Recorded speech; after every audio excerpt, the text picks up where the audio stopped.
How you doing, YouTube? Matt with Massive Beer Reviews back with yet another review. And today we're going to be going with a beer that is pretty damn popular that a lot of people like, but I've never had. We don't get a ton of Firestone Walker distribution in this area, so it's not something we typically get or something that we can pick up readily available in this area. But a couple of bottles popped up the other day, so I figured I'd give it a whirl.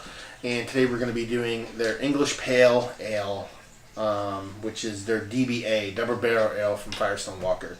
I've had a few beers from Firestone Walker. Their Sukaba, which I'm a big fan of. Their Paradula, which I'm a big fan of. What else have I had? I've had other stuff. I can't remember, though. Which doesn't bode well. I mean, I really do. Everything I've had from them, I've really liked. So nothing has been, like, bad. But the Sukaba and their Paradula has blown me away in a good way. So hopefully it does much of the same. First things first. Firestone Walker DBA, which is Double Barrel Ale, which is the English Pale Ale, from Firestone Walker. Bottle-wise, love Firestone Walker's labels. Love everything about them. They scream to me what labels should be like. They harken back to the Thomas Hardy days as far as style and classiness. They're not overtly pretentious, but they're just really, really good stuff. As far as what it says on the bottle, it says Firestone Walker Brewing Company, Firestone Walker DBA Double Barrel Ale, Firestone Walker Brewing Company there. ABV, Double Barrel Ale, 5% ABV. Government warning stuff, and then brewery information. That's about it. That's all you really need. So let's see what she's got here. I like my English beers, but I either love them, like, or hate them. There's really not a ton of middle ground in there. There's no like, oh, this is good but not great. If they blow me away, they're okay, or bad news. So we'll see what this one has to offer. A little bit more in the finger head, off whitish head. Looks like a decent amount of bubbles going on in there. Seems to be settling nicely, nice creamy and head on top. It's settling down into. I expect there to be a decent amount of carbonation in there, but there's really not much to speak of. I mean, a little bit down the middle, not much that other than that. It's got a nice hazy orange-ish kind of color to it, where it looks like it has a bit of body to it, a bit of creaminess to it. Definitely a pretty looking beer. Really, really, really pretty, actually. So yeah, let's see what she has to do nose-wise. 5% ABV, so don't expect much booze-wise.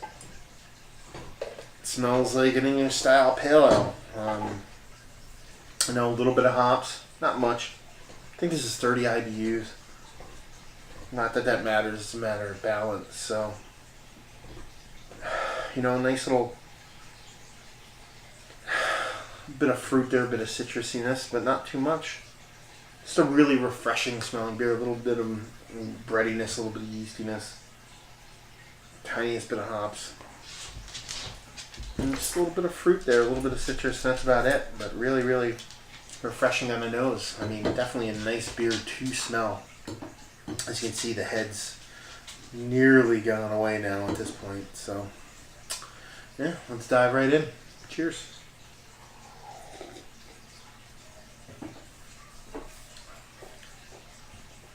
That's a good beer. That's a good beer. I mean, it's not, again, not high ABV. It's not a huge beer, not a massive beer. It's not something that I expected to, like, blow my doors off with just flavor profiles that smash you in the face. But as far as what it is, it's good. I tell you what, I reviewed a couple of reviews ago. I reviewed Anderson Valley's Winter Solstice. This reminds me a lot of the Anderson Valley Winter Solstice, which is their winter warmer. Same kind of mouthfeel, which is not super dense, but nice creaminess to it.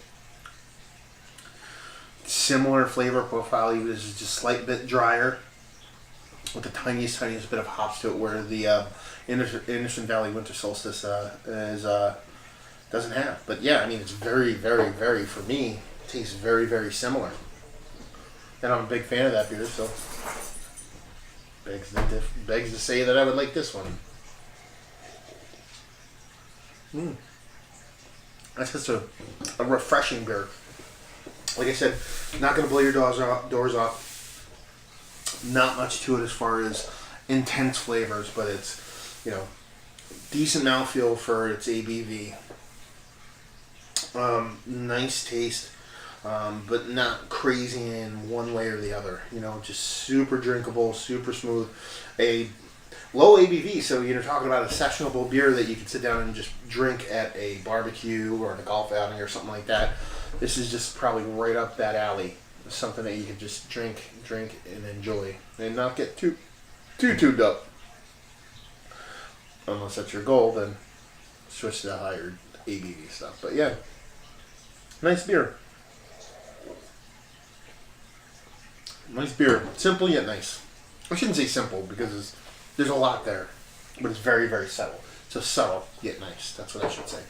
But yeah, I mean, if you're a fan, if you're looking for a beer that you want to drink and you want to session out, or you have a barbecue and you want to drink a good beer, but you don't want to, you know, be pounding the good stuff until later, definitely be something you might want to check out.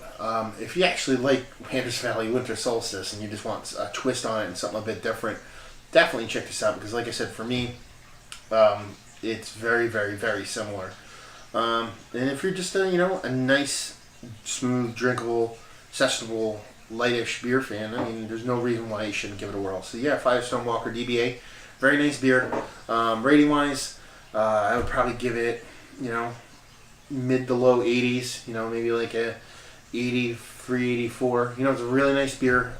But again, this is mass beer reviews, not, middle beer reviews. So we like them big, we like them bold.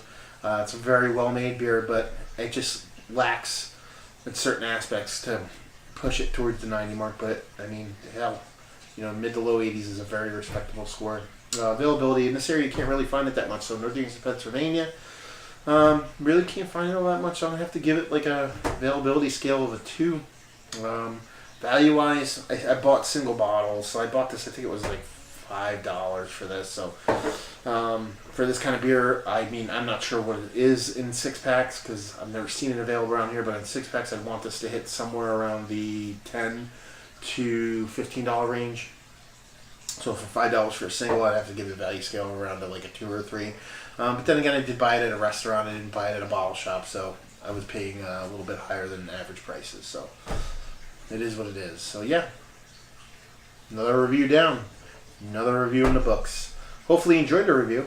If you did enjoy the review, if you hated the review, if you have critiques, if there's beers that you would like us to try, let us know in the comment section below.